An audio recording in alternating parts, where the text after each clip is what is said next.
Shalom Elohim, Bapak Ibu dan teman-teman terkasih dalam Tuhan Yesus Kristus. Puji Tuhan, kita berjumpa kembali dalam program kesaksian iman yang luar biasa ini. Dan doa saya Bapak Ibu sehat ya, bahagia dan dalam perlindungan Tuhan yang sempurna. Dan tentunya diberkati Tuhan berlimpah-limpah, agar Bapak Ibu dan teman-teman semua menjadi berkat ya, menjadi terang dan garam. Dan itu memuliakan Bapa kita yang di sorga ya.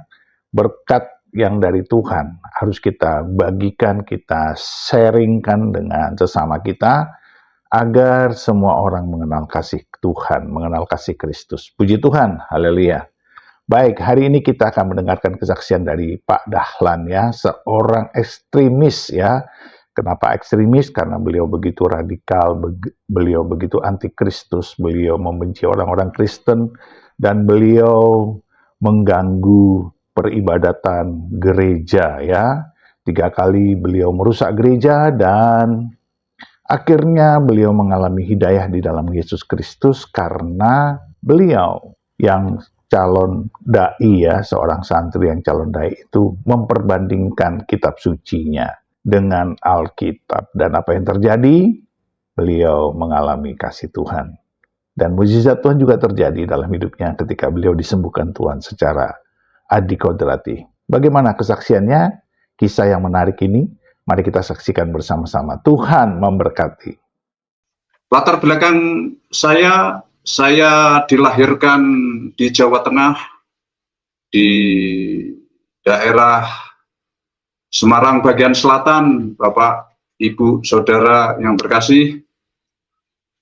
Saya teringat di saat saya menyaksikan cinta kasih Tuhan ini, di saat simbah Yai saya, Yai Marbun, dan simbah Nyai Siti Rusmi, itu simbah saya yang luar biasa, yang dari kecil mengudang-udang saya, yang mengelu-elukan saya, walaupun cucunya tidak hanya saya. Simbah saya ini punya anak 7, salah satunya bapak saya yang diberi nama oleh simbah saya, simbah Yai Marbun ini, Hisam Samsi, dan menikah dengan ibu saya yang namanya Ibu Kasmanah. Kalau bapak kelahiran tahun 1932 ya. Bapak punya anak, punya putra dan putri, ada 7. Tetapi anugerah Tuhan, 7 dipanggil Tuhan, 3 menjadi ada 4. Yang sulung kelahiran tahun 68, saya nomor 4, ya, saya lahir di tahun 70-an ya. Dan pada waktu itu saya hanya merasakan kasih yang daripada orang tua saya, bahkan simbah saya, karena simbah saya ini luar biasa ya. Bahkan menurut adat orang Jawa ini, kalau bapak ini kelahiran tahun 32 tetapi ragil yang nomor 7 ya. Kalau orang Jawa bilang ragil hidupnya, keluarganya bersama dengan simbahnya. Nah, dikarenakan anak yang ragil ini, Bapak Hisam Samsi, bapak saya ini punya anak 7 tinggal 4, tetapi yang laki-laki hanya saya, Bapak Ibu Saudara yang dikasih oleh Tuhan. Begitu saya merasakan kasih yang begitu luar biasa dari simbah saya. Bahkan saya rasakan dalam mengasihi saya, menimang-namang saya ini beda dengan cucu-cucu yang lain. Bahkan saya masih ingat betul beliau berkata, ini yang menjadi generasi keluarga simbah Yai Marbun ya, nanti menjadi bekalnya di sini.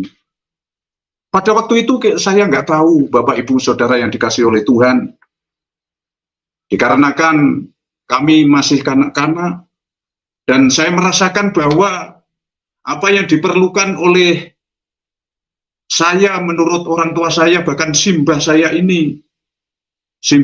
dan orang tua saya ini mendidik saya ini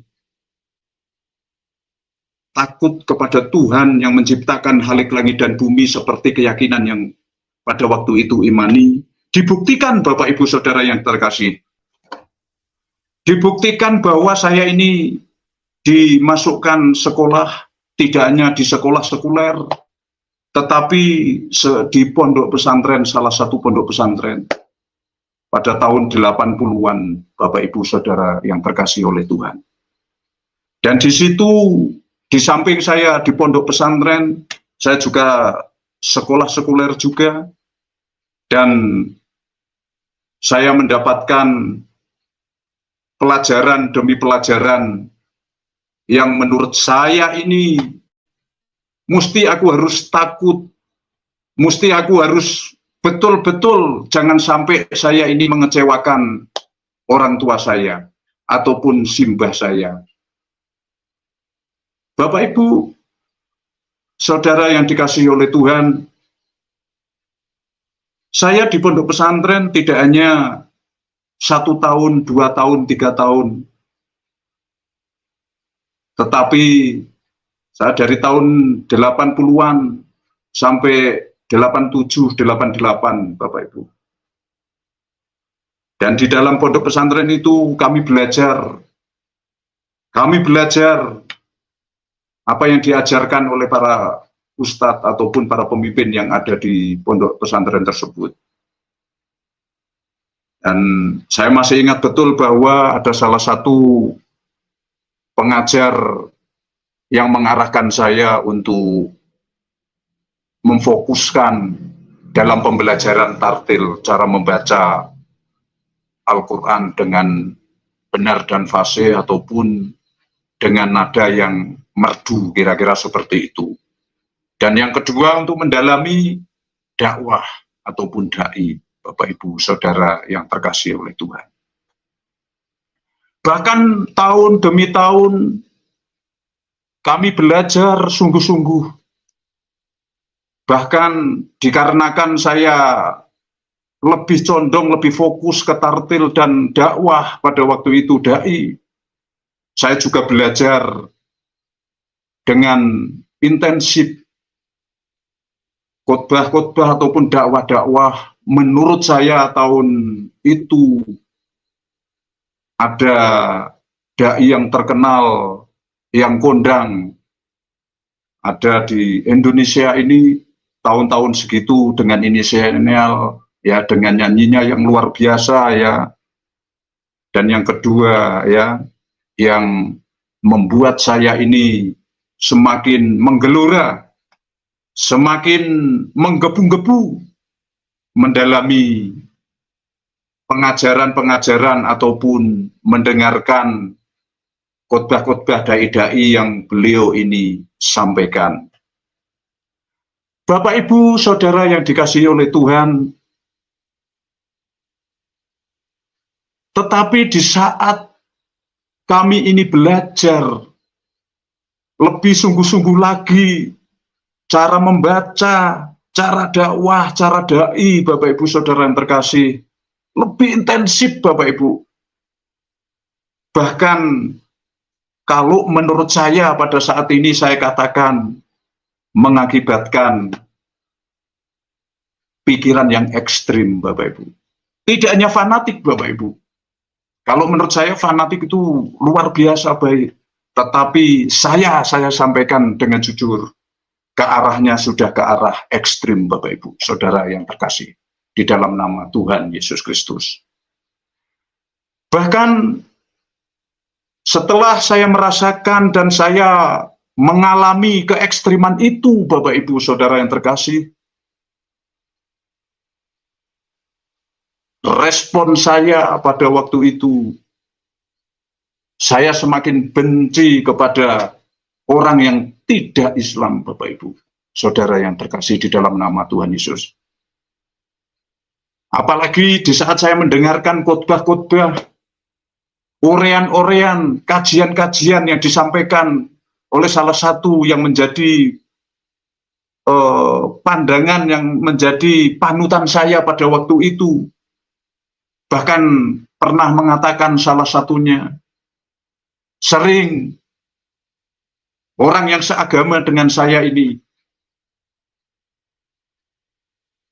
lari ataupun pindah dari agama yang lain ataupun saya sebut pada saat ini Kristen hanya dengan sebungkus Indomie, sebungkus nasi, satu dus nasi, satu dus Indomie, satu piring nasi, Bapak Ibu Saudara yang terkasih.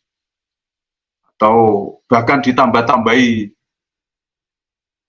diganti imannya dengan makanan. Bapak Ibu Saudara yang dikasihi oleh Tuhan, akibat daripada pandangan kami, pikiran kami ini ekstrim, Bapak Ibu Saudara yang terkasih. Seperti tadi yang saya katakan, saya membenci atau bahkan saya melihat orang Kristen saya menjadi benci. Dan yang kedua, Bapak Ibu Saudara yang terkasih, di dalam nama Tuhan Yesus Kristus, saking ekstrimnya saya mencoba mengganggu gereja. Saya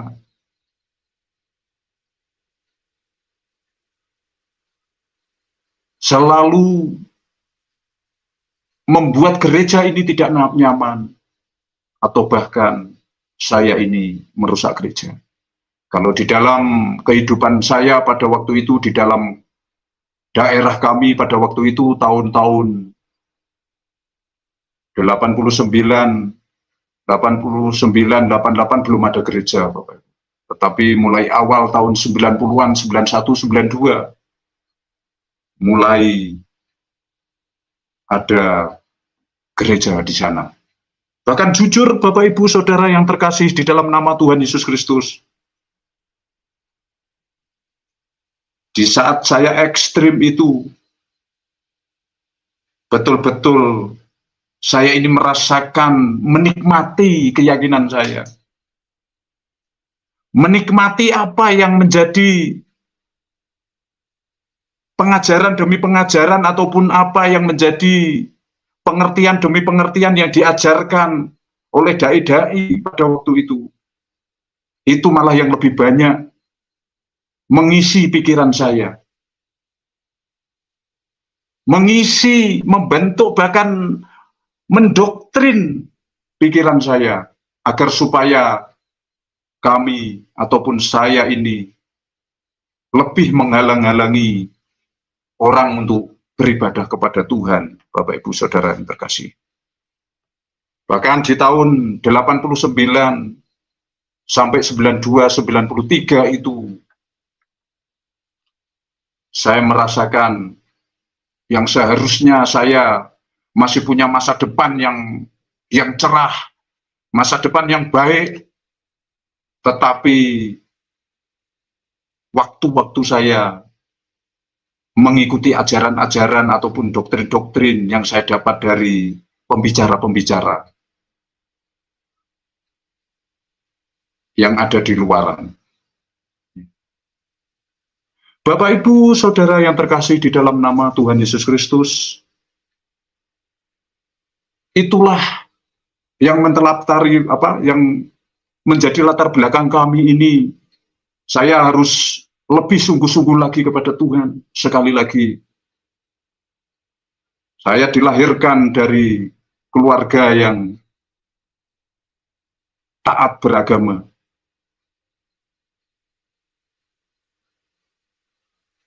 Taat menjalankan adat istiadat agar supaya kehidupan hari lepas hari itu baik adanya. Tetapi di saat saya belajar, di saat saya mendengarkan kajian-kajian, di saat saya ini melihat orang-orang yang dimurtadkan, kalau pada waktu itu berkata sedemikian rupa, saya benci. Saya merusak, saya mengganggu, Kalau saya boleh katakan, jikalau orang Kristen susah, pada waktu itu saya malah senang. Bapak, Ibu, Saudara yang terkasih di dalam nama Tuhan Yesus Kristus, apa yang membuat saya ini menjadi percaya kepada Kristus, Bapak, Ibu, Saudara yang terkasih? Tahun 89, 90, 91, 92, 93, 3-4 tahun itu yang seharusnya saya ini mesti fokus terhadap pelajaran-pelajaran yang membangun kehidupan bangsa untuk cita-cita orang tua saya, simbah saya pergunakan sedemikian rupa. Tetapi kami menyia-nyiakan, kami dibawa, digiring oleh pengajaran-pengajaran yang seyogyanya itu tidak harus saya terima dengan akal sehat. Bapak, Ibu, Saudara yang terkasih di dalam nama Tuhan Yesus Kristus, di dalam 3-4 tahun itu saya mengalami, Bapak, Ibu, Saudara, titik jenuh di dalam hidup kami, di dalam hidup saya, di masa muda saya, yang seharusnya saya bisa bermanfaat, saya bisa berbuat baik, tetapi saya gunakan untuk mengganggu orang lain, mengganggu, lebih-lebih mengganggu orang yang datang kepada Tuhan, beribadah kepada Tuhan yang menciptakan langit dan bumi. Di titik itu, Bapak, Ibu, Saudara yang terkasih di dalam nama Tuhan Yesus Kristus,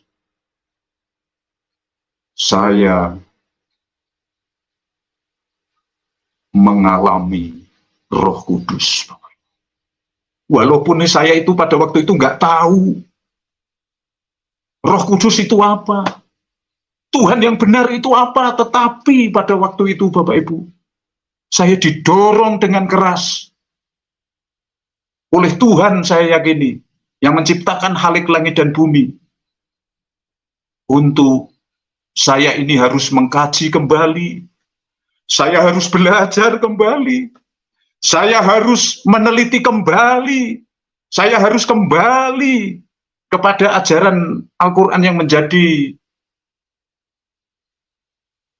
acuan di dalam hidup kami atau saya di umat-umatnya ini. Bahkan saya mesti harus selidiki demi selidiki. Saya harus belajar demi belajar, Bapak, Ibu, Saudara yang terkasih. Apa yang terjadi, Bapak, Ibu, Saudara yang terkasih? Saya buka, saya teliti di dalam Al-Quran. Saya cari tentang ketuhanan. Saya cari Tuhan. Saya cari wujud Tuhan, Bapak, Ibu, Saudara yang terkasih. Tetapi apa yang terjadi, Bapak, Ibu? Jujur, di saat saya ini mencari, meneliti, mencari Tuhan di dalam kitab suci yang saya imani pada waktu itu, saya tidak menemukan Tuhan yang jelas.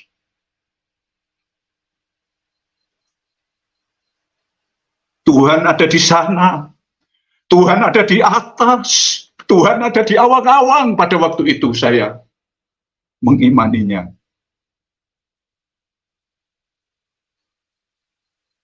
Yang pertama. Yang kedua, di dalam Al-Quran saya mencari, ada beberapa hal Tapi yang sangat merema ini yang kedua, untuk Tuhan sebetulnya itu menciptakan umatnya, menciptakan umat manusia itu sebetulnya apa? Bagaimana? Dan saya temukan beberapa ayat yang mengatakan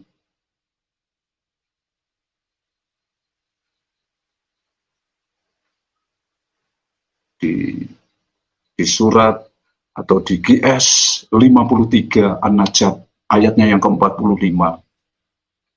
Allah itu menciptakan laki-laki dan perempuan berpasang-pasangan. Bapak Ibu Saudara yang terkasih saya, ini yang saya cari betul di muka bumi ini, ya. Tuhan menciptakan laki-laki dan perempuan. Kelak Bapak Ibu Saudara yang terkasih dalam nama Tuhan Yesus Kristus. Saya ketemukan ayat yang kedua.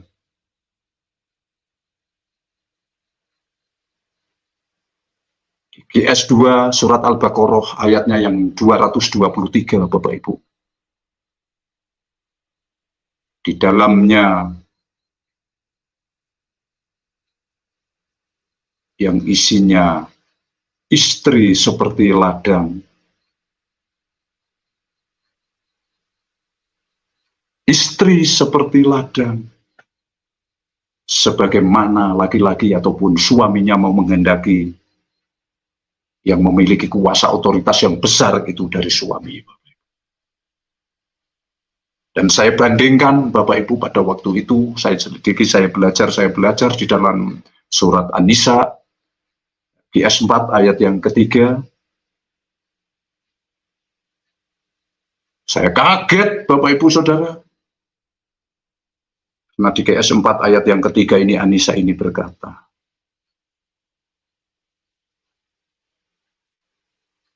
laki-laki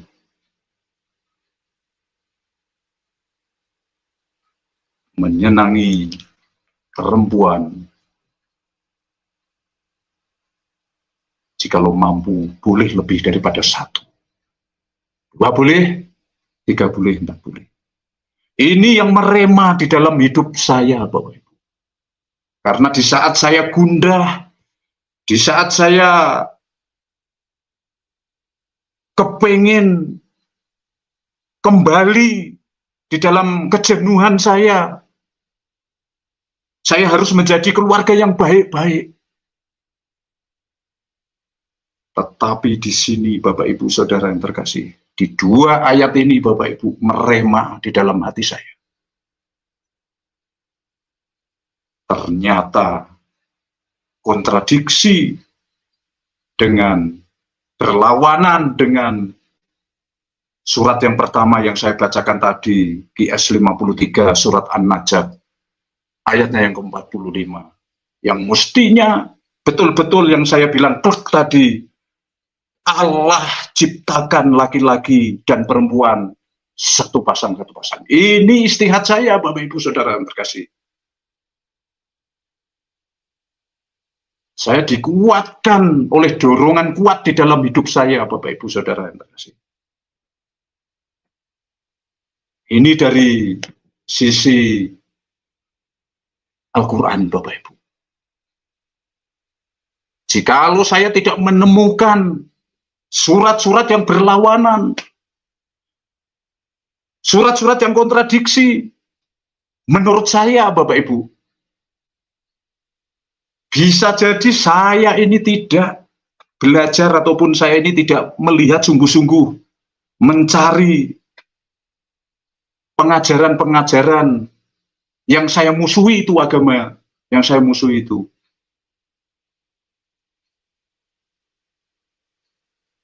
Bapak Ibu Saudara yang terkasih di dalam nama Tuhan Yesus Kristus,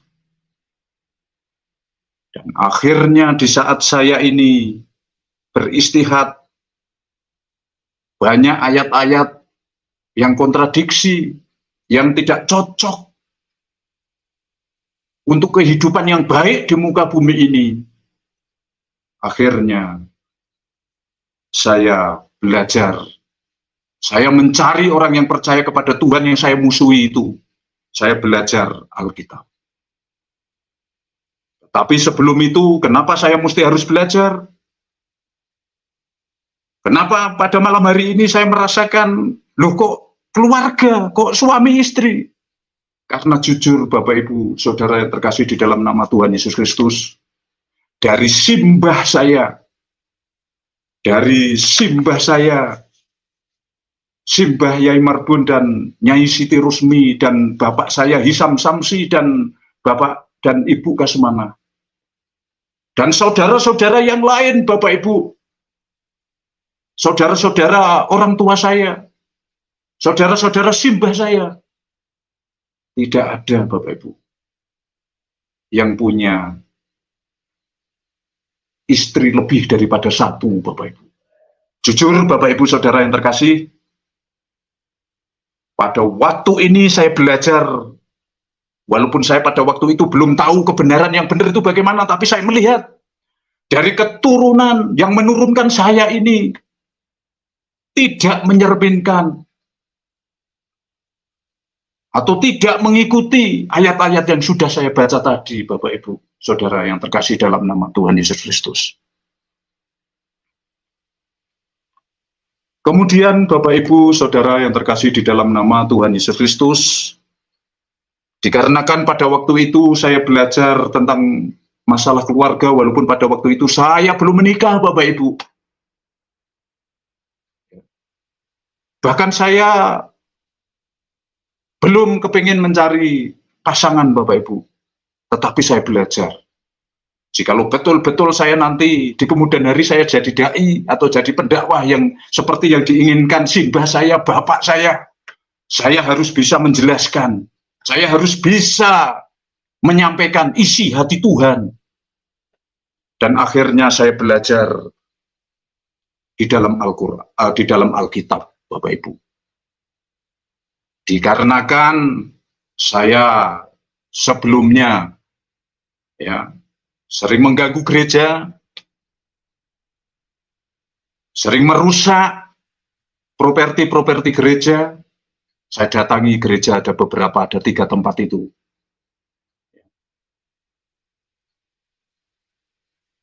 Tidak seperti yang saya duga, ternyata pada takut sama saya.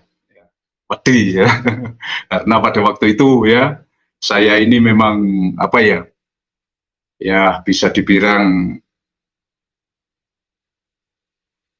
mangas gitu ya, bisa dibilang nggak kenonan bahasa Jawa, bahasa Indonesia apa ya, ya nggak bisanan, ya dicentrok sedikit, diganggu sedikit, ya balasnya banyak. Itu saya Bapak Ibu Saudara terkasih. Ya. Suatu ketika saya ketemu satu keluarga yang percaya kepada Tuhan. Di situ walaupun was-was dia mau menerima saya. Apa yang saya inginkan, saya pinjam Alkitab, saya dipinjemi dan saya belajar sendiri. Dan di Alkitab, kitabnya orang Kristen, ya, di situ yang pertama saya temukan tentang ketuhanannya orang Kristen, Bapak Ibu. Akulah jalan keselamatan dan hidup. Tidak ada seorang pun yang datang kepada Bapa, kepada Allah ke surga, kalau tidak melalui Yesus Kristus.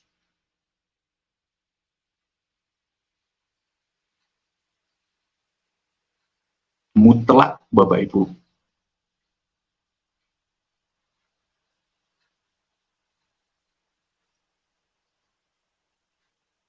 Bapak Ibu, Saudara yang terkasih,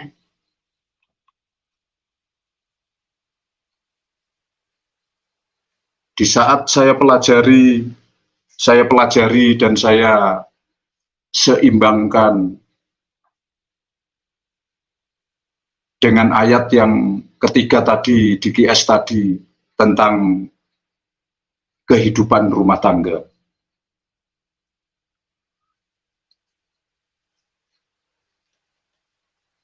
Dan saya temukan kitab Kolose pasal yang ketiga ayatnya yang ke-18 ke-19, di situ dikatakan istri mesti tunduk kepada suami. Bahkan suami mengasihi istri. Kontradiksi dengan QS 2 Al-Baqarah ayatnya yang 223 tadi. Diibaratkan di situ istri diibaratkan seperti ladang, sebagaimana seorang suami mau. Sangat berbeda, Bapak Ibu Saudara yang terkasih.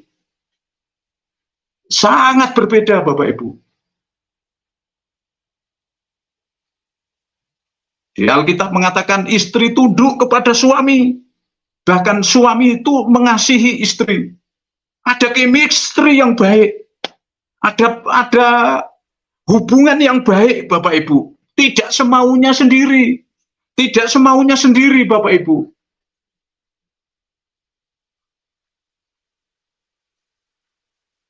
Tetapi di GS 2 ayatnya yang ke 223 tadi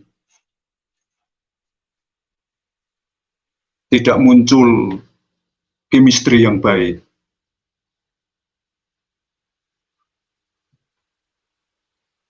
Itu yang pertama. Yang kedua, 1 Petrus pasalnya yang ketiga ayatnya yang ke-1. Di sini dikatakan tunduk kepada firman supaya bertobat.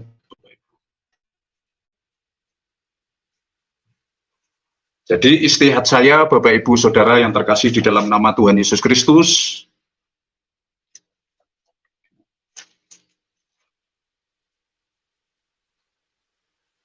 di saat saya mempelajari, saat saya meneliti ayat-ayat tersebut,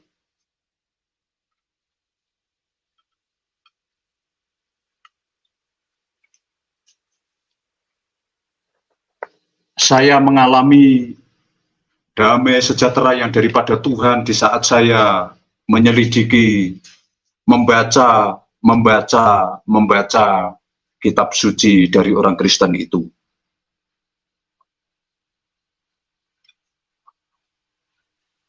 Bapak Ibu Saudara yang terkasih di dalam nama Tuhan Yesus Kristus,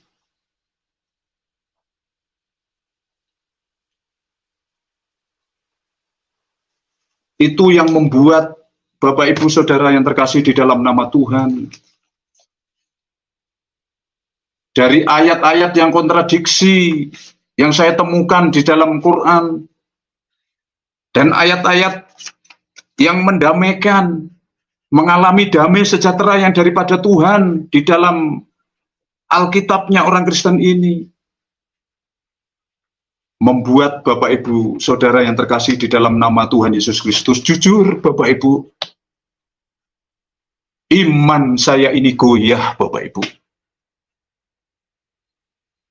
Iman saya ini, Bapak Ibu Saudara yang terkasih, yang saya bangun dari kecil, saya belajar dari Iqra, saya belajar membaca, saya tartil, saya belajar Bapak Ibu untuk latihan dai, Bapak Ibu.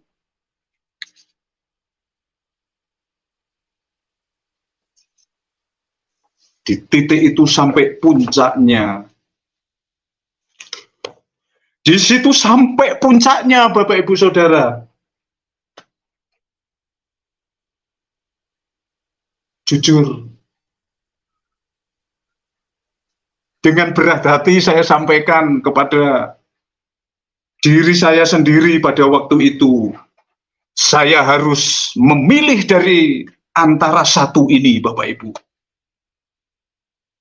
Dan saya katakan pada waktu itu,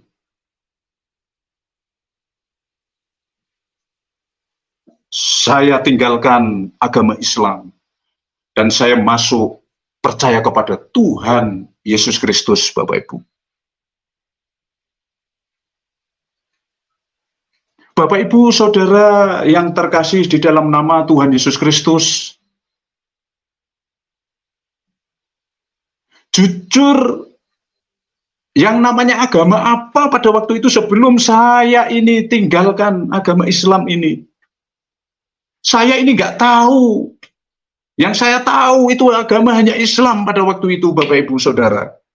Karena saya dari kecil, Bapak Ibu, tertanam di pikiran saya, tertanam di dalam hati saya ini, bahwa hanya Islam yang menjadi agama saya pada waktu itu yang dapat menyelamatkan kehidupan saya bisa di saat kami atau saya ini mati, saya bisa masuk surga. Tetapi di saat saya belajar demi belajar, saya belajar, ya, setelah saya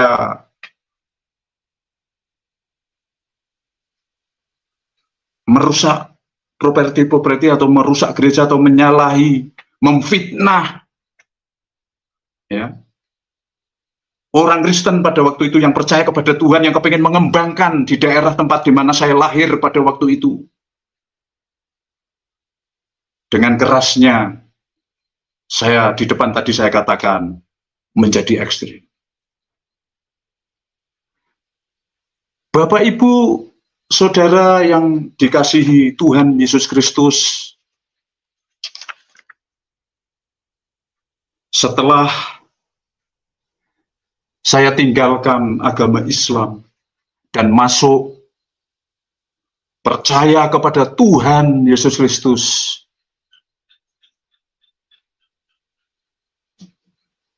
ada tantangan demi tantangan yang saya hadapi. Tantangan yang pertama, Bapak Ibu Saudara yang terkasih, orang tua saya. Karena di saat saya percaya kepada Tuhan Yesus Kristus, simbah saya ini sudah diambil Tuhan, sudah menghadap Tuhan, sudah wafat, sudah meninggal. Simbah kakung dan simbah putri sudah meninggal semua. Sudah dipanggil Tuhan semua, tinggal bapak sama ibu saya. Saya mendapat tantangan dari keluarga saya, dari bapak khususnya sama ibu saya, yang menggadang-gadang saya ini sebagai generasi penerus, generasi penyangga keluarga. Saya anak laki-laki, mesti saya harus bekerja keras untuk melakukan apa yang menjadi kerinduan keluarga atau orang tua saya. Tetapi di saat saya tinggalkan agama Islam dan saya percaya kepada Tuhan Yesus Kristus, menurut orang tua saya sangat-sangat mengecewakan orang tua saya. Bapak Ibu Saudara yang terkasih di dalam nama Tuhan Yesus Kristus,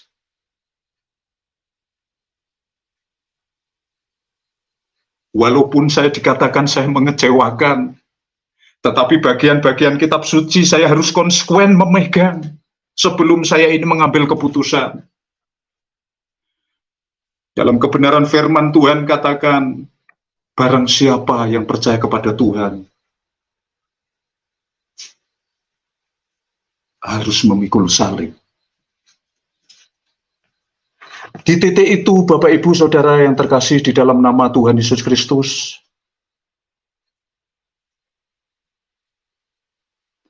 saya dulu nggak tahu salib itu bagaimana.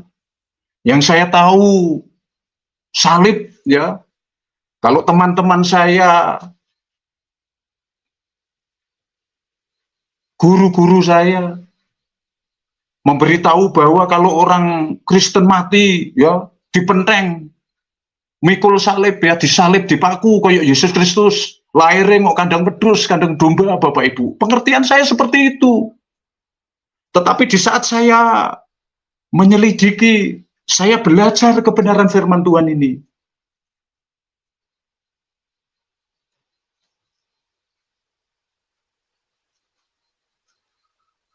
saya baru tahu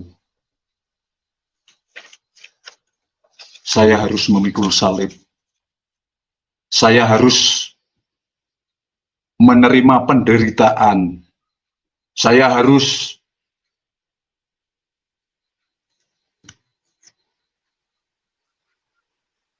menerima apa yang menjadi ketidakpuasan atau yang menjadi hati saya ini luluh lantah pada waktu itu, Bapak Ibu. Jujur, karena saya anak laki-laki, saya harus menyenangkan orang tua saya dan keluarga saya, atau bahkan simbah saya yang sudah tidak ada, saya sebagai generasi penerus. Karena saya sadari bapak saya ini ragil, harus bisa menjunjung tinggi martabat dari keluarga besar simbah Yai Marbun pada waktu itu, Bapak Ibu Saudara yang terkasih. Bapak Ibu Saudara yang terkasih di dalam nama Tuhan Yesus Kristus, di saat saya percaya kepada Tuhan, saya harus menerima tantangan yang pertama dari keluarga saya, dari orang tua saya. Bahkan ujung-ujungnya saya ini dianggap murtad. Dianggap saya ini tidak berbakti kepada kedua orang tua ataupun simbah yang sudah mengadang-adang. Kalau orang Jawa katakan anak lanang ya, mikul dhuwur ya, mendem jeru. Ya, saya sampai dikatakan sedemikian rupa. Saya tidak bisa menjadi andalan, katanya. Ya. Bahkan ujung-ujungnya saya diusir sama orang tua saya.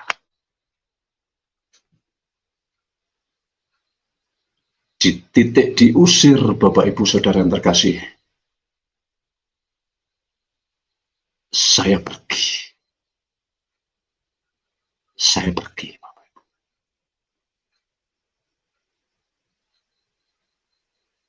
Dan yang kedua, respon dari pondok pesantren. Kalau pondok pesantren yang saya belajar ya sudah moderat, Bapak Ibu, jadi nggak begitu mempersoalkan saya, tetapi hanya acuh saja ya. Dan saya juga tidak mau datang ke pondok pesantren tersebut. Teman-teman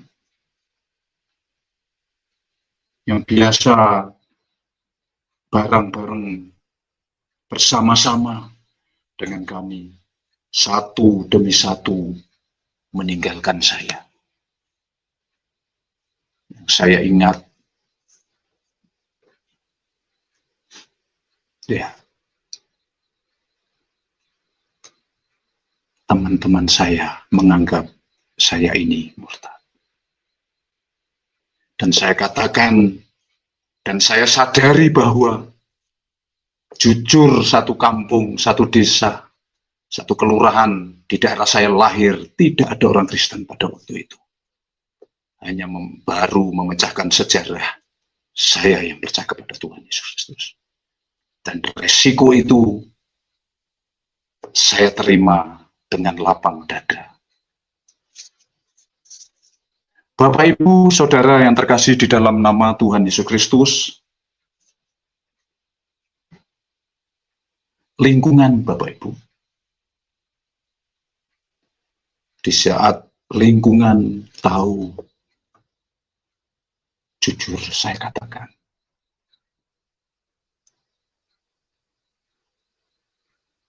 hampir 100%, 98% Bapak Ibu, tokoh-tokoh desa tersebut tidak setuju. Saya masih ingat betul, hanya Bapak RT saja yang menyadari, yang mengerti, walaupun resikonya seketika itu Bapak RT langsung dicopot dari jabatan RT, Bapak Ibu. Dan beliau sudah konfirmasi sama saya, dan saya juga minta maaf sama beliau. Dan beliau luar biasa, dengan legowo. Ya. Bapak Ibu, Saudara yang terkasih di dalam nama Tuhan Yesus Kristus, dikarenakan pada waktu itu saya sudah tidak ada orang tua yang betul-betul ngapain-ngapaini saya. Akhirnya Bapak Ibu Saudara yang terkasih, tahun 98 saya menikah. Bulan Agustus, Bapak Ibu, 98 saya menikah. Di dalam pernikahan itu saya dipilihkan Tuhan menjadi pendamping saya sampai detik ini, dan kerinduan saya sampai akhir hidup saya. Dan saya dikasih karunia saya diberi Tuhan putra dan putri. Ada 4 putra putri saya, Bapak Ibu, yang sangat setia mendampingi saya, mendampingi kami untuk mengaplikasikan saya ini sebagai murid Kristus. Dikarenakan saya tidak punya orang tua, walaupun saya masih punya orang tua, tetapi karena iman saya, hidup saya seperti domba sembelihan, Bapak Ibu. Jujur saya katakan pada malam hari ini, sampai saya per hari ini saya menikah.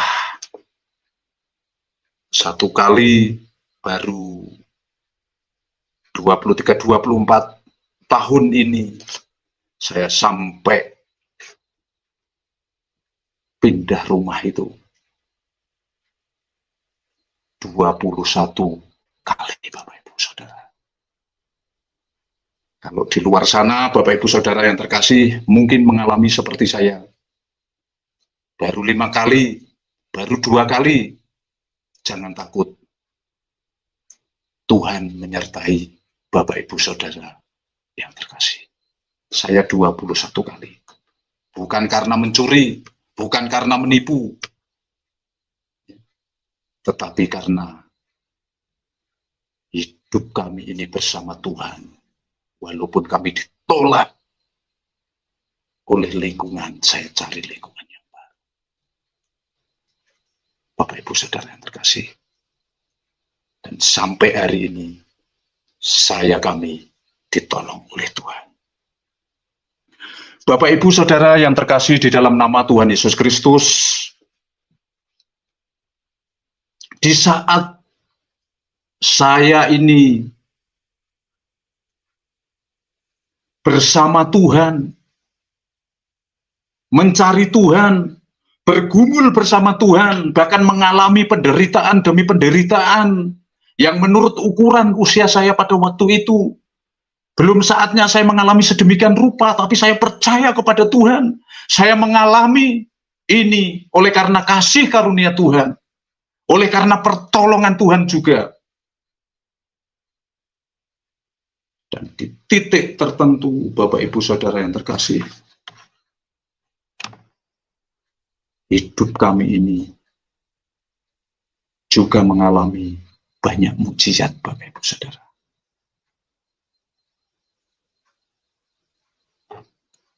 Salah satunya, Bapak Ibu, ya, saya mestinya sudah mati, sudah dipanggil oleh Tuhan. Di saat anak sulung saya yang pertama masih usia 3 bulan, ya. Saya mengalami sakit penyakit, ya, yang menurut saya ataupun menurut dokter pada waktu itu tidak terdeteksi obatnya, tidak terdeteksi, maaf, penyakitnya. Ini kira-kira seperti ini. Dulu dari sini, Bapak Ibu, saya mengalami perjumpaan Tuhan, mengalami sakit penyakit yang luar biasa dari sini. Saya masih ingat betul 21 hari saya nggak makan nasi, Bapak Ibu. Kalau makan nasi, dia lari dari sini.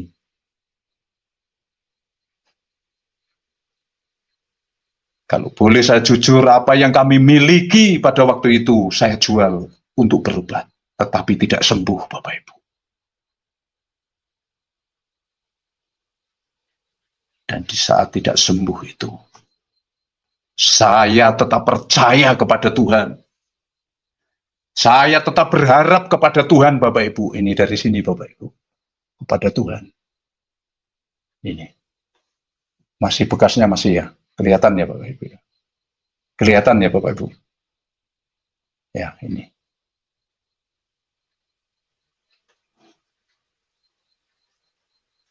Saya tetap percaya kepada Tuhan. Dan saya diberi mujizat oleh Tuhan. Sembuh sampai saat ini.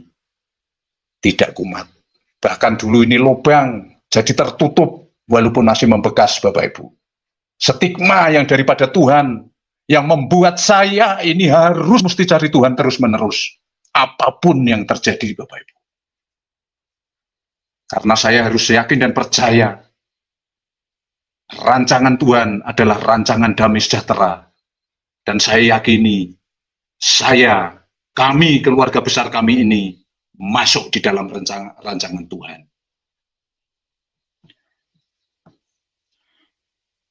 Bapak, Ibu, Saudara yang terkasih oleh nama Tuhan Yesus Kristus, tidak hanya itu, Bapak Ibu, mujizat yang kami rasakan,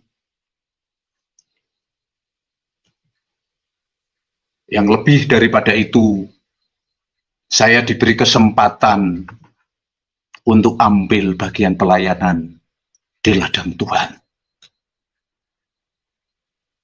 Ini kesempatan yang luar biasa dari Tuhan yang diberikan kepada saya, kepada kami ini, untuk tetap membawa kabar sukacita yang daripada surga, Bapak Ibu.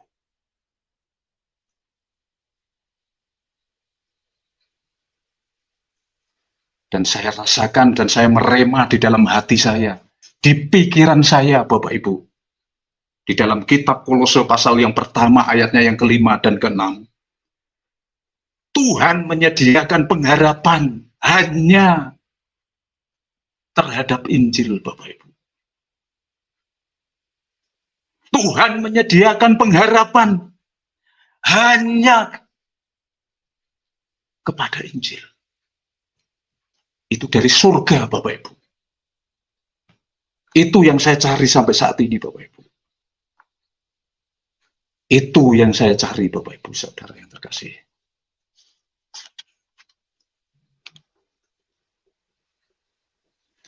Bapak Ibu, Saudara yang terkasih di dalam nama Tuhan Yesus Kristus, di saat saya sampaikan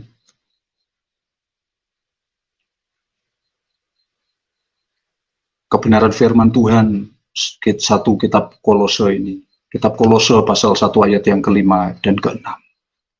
Ini yang menjadi dasar saya untuk tetap berharap kepada Tuhan, karena di dalam Tuhan ada pengharapan yang ilahi.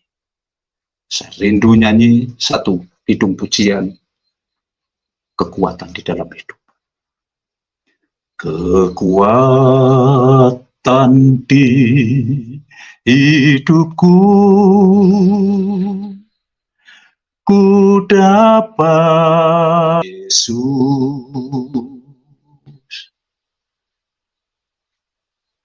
Dia tak pernah tinggalkanku setia menopangku,